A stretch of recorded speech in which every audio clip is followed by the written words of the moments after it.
Welcome back, race fans. It is the Race Companion Fantasy Racing League podcast. I'm your host, Andrew Neethling. You may know me from Moving the Needle podcast.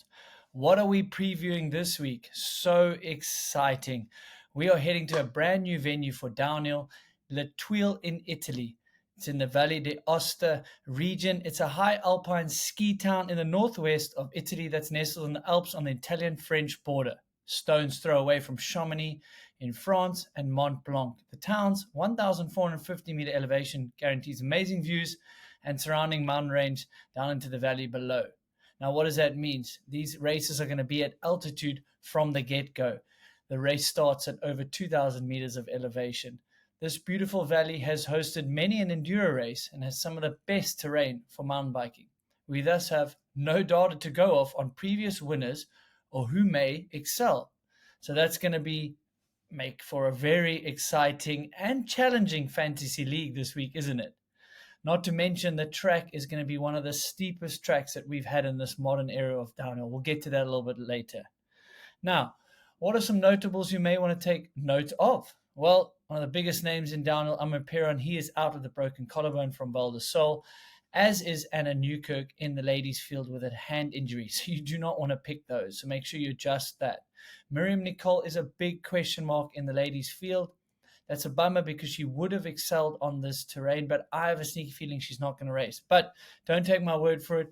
Keep an eye on the start list and maybe the Instagrams and see what you may get there. I can't find any intel if she's going to make the race or not. Ollie Davis is also out. People like Lockie Stevens-McNabb, they didn't finish Q2. So what's going on there? You've got to do some deep diving. Make sure you don't pick a rider that's out with injury. Now let's move on to the most exciting thing is this brand new course. Now this is where it gets exciting for both the riders, the teams, and us as fans. This new track is a real DH track. It's long and it is steep. It's going to drop 641 meters in elevation in 2.3 kilometers. Now it's going to be one of the longest tracks, but as I mentioned, it's going to be one of the steepest. They're saying 60% is going to be all natural. That is meaning no machine built. Only 40% will be machine built, which means you're going to have those berms and jumps. It starts at the top out in the open piste, really fast with some nice fadeaways, some jumps.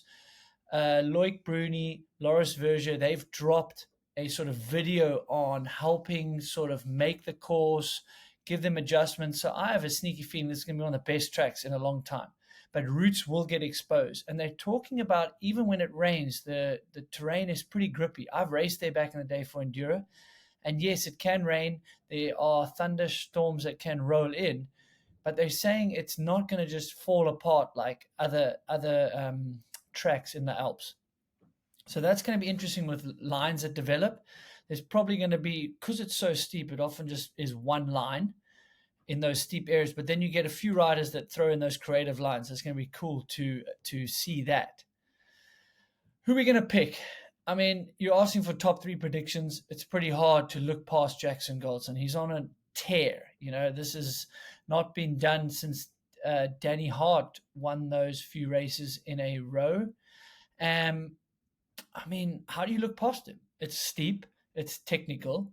He seems to have the fitness as well. He's a young kid, so I think he's going to be creative. I think he's light. It's just going to be one of those things that's tough to look past. But Loris Vergier, now he is an ambassador for this region and mountain. One would say, you know, that's not a big advantage if you're going back to a track that you've been over and over and all the riders have done runs. But now with a tight practice schedule, you would think maybe seeing the course before, having it sit in your subconscious a bit, you know the dirt, you're going to be a bit more comfortable. Your first run or two is going to be up to speed compared to some other guys. Look for him to be up there. And not to mention, he's the current world champ. He's so technically gifted. He's probably one of the most technically gifted riders on the circuit. Sometimes we feel he doesn't even fulfill his potential. He's that good. Then the same goes for Loic. He's been out there. He's seen the track. I think he's going to be hungry to get back in the overall. I think he's going to be, really gunning to try stay with Jackson, even on a track like this, which maybe we could argue suits Jackson. Then Benoit Coulange. I mean, surely his luck's got to change at some point. He's had none up until now. Basing himself in Morzine, he's so good in those plenty steeps. Look for him to do well. And it's just so hard to pick those top three. I mean, there's so many guys. We will get into some of the sleeper picks that I think could be on the podium. Like I haven't even mentioned Troy Brosnan. He's coming off second in Val di Sole. He'll be good in the steeps. He is a light rider. All those sort of things will come into play. So when you're picking your team, think about that. Who has performed on steep, gnarly tracks in the past? Is Ludenville something you can go off? I guess there is steeps there. But someone like Ronan Dunn, is he going to be able to perform in the steeps, or is he too wild? Is he not going to be precise enough? Is he going to maybe override the track? Or Ocean O'Callaghan. I mean, he is gifted on a bike. He'll do very well. And the ladies, well, what have we seen when it got steep this year? Gracie Hemstreet. Steep and technical, I mean, that is her bread and butter. So I think she's going to be right up there, even potentially taking the win. Now, Tani, she was second at the split when she went off in quite a sort of mundane, chilled section, you would argue, in Val di Sole. So that was a bit odd. I think this is really going to play into her favor. She'll be good. She'll be vying for the win. And then Valley, she's rounding into the form we expect. This could be a really good track for her. And then I haven't even mentioned Marine Cabaret. She won Val di Sole, steep and gnarly. So think about that. That's four that I can't even split apart. And there's others as well. So it's going to be exciting for those top three picks. Now, what is a little bit harder to predict but more fun is the sleeper pick. Does this mean Reese Wilson is going to come out and get the result we expect from him? It's going to be steep. It's going to be technical. He loves being creative, almost for the sake of it. Sometimes you don't even need to, but he will. Danny Hart, is this the time that he gets to the form that we all know that he's capable of? People are writing him off. I am not.